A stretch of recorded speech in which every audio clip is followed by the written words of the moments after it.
If you've ever been told, "You're so mature for your age," and it didn't feel like a compliment, this might explain why.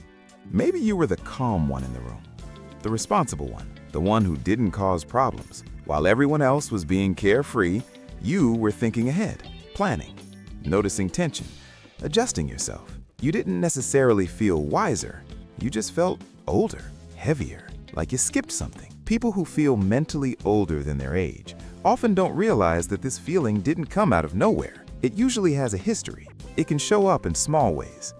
You struggle to fully relax around people. You feel slightly disconnected from your peers. You're more comfortable talking to older adults than people your own age. You think about consequences before you act. You feel responsible for emotions that aren't even yours. On the surface, this looks like maturity, but psychologically, it often traces back to something deeper. When a child grows up in an environment where things feel unstable, emotionally, financially, relationally, they adapt, not dramatically, quietly. They start observing more. They start anticipating moods. They become careful with their words. They learn to be easy, not because they're naturally serious, but because seriousness felt safer. Sometimes this happens in households where a parent is overwhelmed, or unpredictable, or emotionally unavailable. The child learns to self-regulate early. They learn not to add stress. They learn that being low maintenance earns approval. This is where emotional parentification can begin.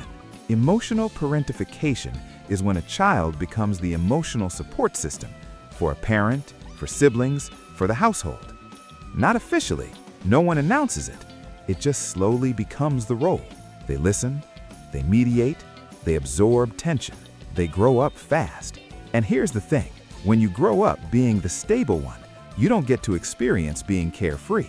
So you develop what looks like emotional intelligence, but underneath it is hyper-awareness.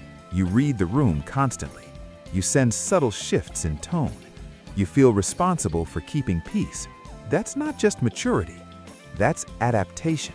And here's where it gets interesting. People often assume feeling older than your age means you're wiser beyond your years.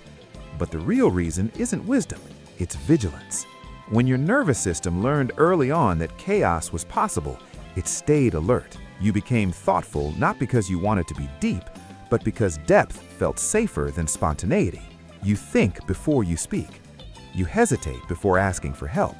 You handle your own problems quietly, not because you don't need support, but because somewhere along the way you learned that needing too much might burden someone. So you shrink your needs, and over time, that creates a quiet distance between you and people your own age.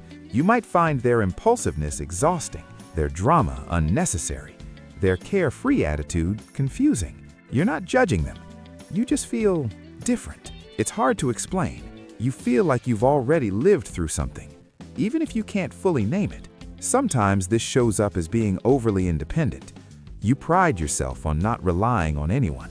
You solve your own problems. You don't complain.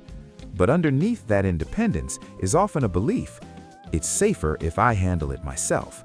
That belief doesn't form randomly. It forms when emotional safety wasn't consistent. So you matured early, and early maturity changes identity. Instead of exploring freely, you became observant. Instead of reacting emotionally, you contained yourself. Instead of expressing chaos, you managed it. People probably described you as calm, strong, responsible. But strength at a young age often means you didn't have room to be soft. And that softness doesn't disappear. It just goes inward. Another layer of this is how you experience joy. Sometimes people who feel older than their age struggle with lightness, not because they don't want it, but because their baseline state is seriousness, alertness, awareness. Even when things are good, there's a part of you scanning for what could go wrong. That's not negativity, it's protection. Your brain learned that staying prepared prevented pain, and that pattern can follow you into adulthood. In relationships, you might take on the steady role, the listener, the problem solver, the emotional anchor. You rarely let yourself unravel, because unraveling feels unfamiliar. You've been the composed one for so long that it feels like identity. But here's the deeper psychological shift. Feeling older than your age isn't about being ahead. It's about carrying responsibilities before you were developmentally ready. And when that happens, part of you grows fast, while another part doesn't get to grow at all.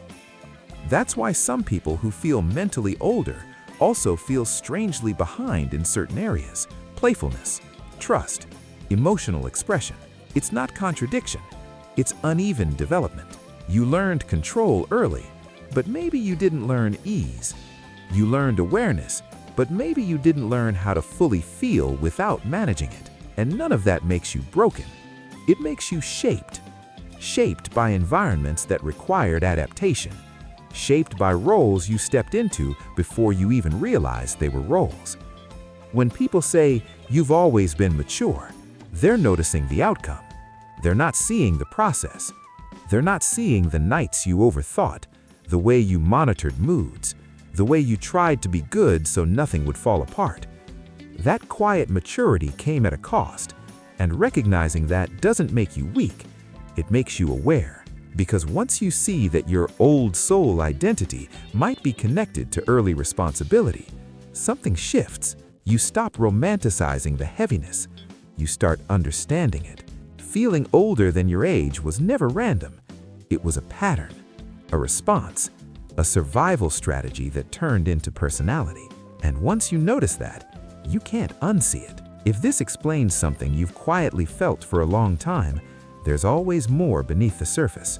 Understanding yourself isn't about fixing who you are. It's about finally seeing how you became this way.